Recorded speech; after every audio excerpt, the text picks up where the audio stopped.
ఒక ఎక్స్పెరిమెంట్ చేసి కూలిపోయినా నేనేమి జల్సాల షోకులో పడి, లేకపోతే తాగుడు షోకులో పడి, లేదంటే వేరే ఏ బ్యాడ్ హ్యాబిట్స్ తోటి చేయలేదు ఇది. ఇప్పుడు ఎలాన్ మస్క్ కూడా బ్యాంక్రప్ట్ అయిండు. ఆయన ఏదో ఒక విజన్ తోటి ఏదో చేసిండు, అది వర్కౌట్ కాక ఫెయిల్ అయ్యిండు అంతే. నాది కూడా అట్లనే జరిగింది. కానీ నాకేవో బలహీనతలు ఉండి నేను ఏది కోల్పోలే.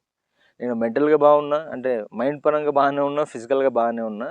చేసినవి కొన్ని వర్కౌట్ కాదు. ఎందుకంటే నాకు ఎప్పుడు నేను రాంగ్ చాయిసెస్ చేస్తా. నా అదృష్టం అట్లా రాసుకొని వచ్చిన, అన్ని రాంగ్ చాయిసెస్ చేస్తా. మంచిని వదిలిపెట్టి చెడుని పెట్టుకుంటాను. నా దరిద్రం అట్లుంది.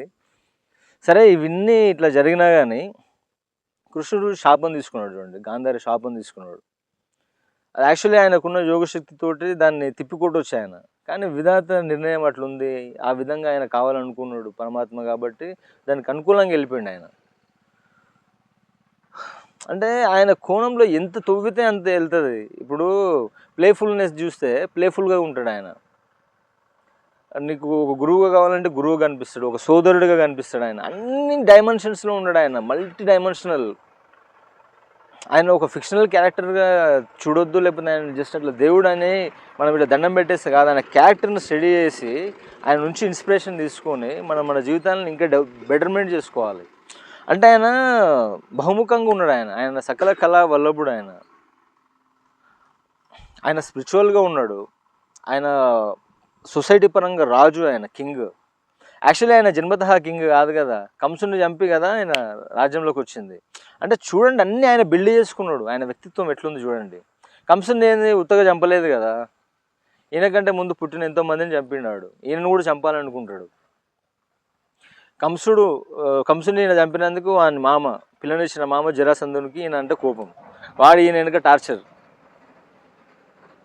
ఆయనకి ఒక మాస్టర్ ప్లాన్ వేసి ఆయన చంపిస్తాడు. అంటే ఎంత ఉంది చూడండి లైఫ్లో. అంటే చాలామంది మ్యారేజెస్ లేకపోతే గోపికలు ఇదంతా అంటారు. యాక్చువల్లీ అక్కడ మ్యారేజెస్ అనేది ఇప్పుడు ఛత్రపతి శివాజీకి కూడా ఉన్నాయి మల్టిపుల్ మ్యారేజెస్. ఆయన పైన చేసిన నేను ఇట్లా రాజులందరికీ, ఇప్పుడు అక్బర్కు ఉన్నారు, అందరికీ ఉన్నారు. ఇప్పుడు కృష్ణుడు ఏదో షోక్తో చేసుకోలేదు. ఇప్పుడు ప్రవక్త మహమ్మద్ 11 మ్యారేజ్ చేసుకున్నాడంటే ఆయన అట్లా షోక్తో చేసుకోలేదు. అందరినీ ఆయన ర్యాసిజాన్ని కిల్ చేద్దామని అన్ని జాతుల నుంచి మ్యారేజెస్ చేసుకుంటూ ఆయన అందరూ చేసుకోండి మీరు కూడా అని చెప్పిండు. అది అక్కడ ఆయన చెప్పింది. ఆయనకు ఒకవేళ అదే ఇంట్రెస్ట్ ఉంటే ఫస్ట్ ఖతీజా అని విడోని ఎందుకు చేసుకుంటుండే, పిల్లల తల్లిని. వీళ్ళు మనం అనుకునే దానికంటే చాలా బియాండ్ ఉంటారు. దానికి మనకున్న దాన్ని వాళ్ళు పెట్టుకొని వాళ్ళని చూడొద్దు.